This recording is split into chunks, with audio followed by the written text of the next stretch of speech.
In today's video, we're going to cover how to find the midpoint of a line, or the midpoint between two sets of coordinates. For example, the midpoint of a line segment like this, which stretches from 2, 3 to 6, 9. Now, the midpoint is exactly what it says it is. It's just the point that's right in the middle of two pairs of coordinates, or right in the middle of the line.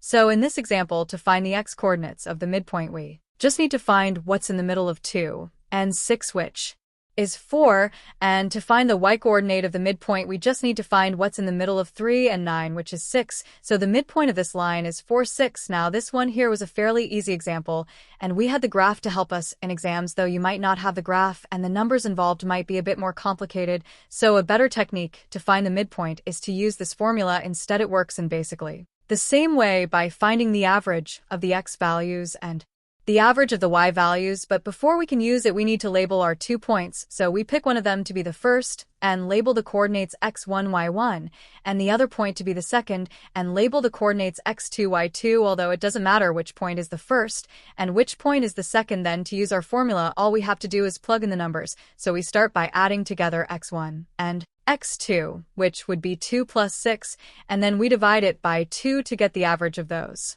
two x-coordinates, which will be 4, and so we know that the x-coordinate of our midpoint is 4. Then we do exactly the same thing with the two y values. So we do 3 plus 9 divided by 2, which is 6. So that's the y-coordinate of our midpoint, and notice that we've got a final answer of 4, 6, just like we did when we used the graph method a minute ago. Now, if we take a closer look at this formula for a moment, you might notice that it's actually written like a pair of coordinates, which is why it has the brackets on the sides and the comma in the middle. So this left part is basically a mini formula to work out the x-coordinates of the midpoint by finding the average of our x values, and this right part is a mini formula to work out the y-coordinates by finding the average of our y values. So this is why we just plug everything straight in, and when we simplify it, we end up with the coordinate that we need. Let's try one more question from scratch this time. So here we're looking for the midpoint between -6, 2 and 7, -8, the first thing you want to do here is write out the formula and label your coordinates x1, y1,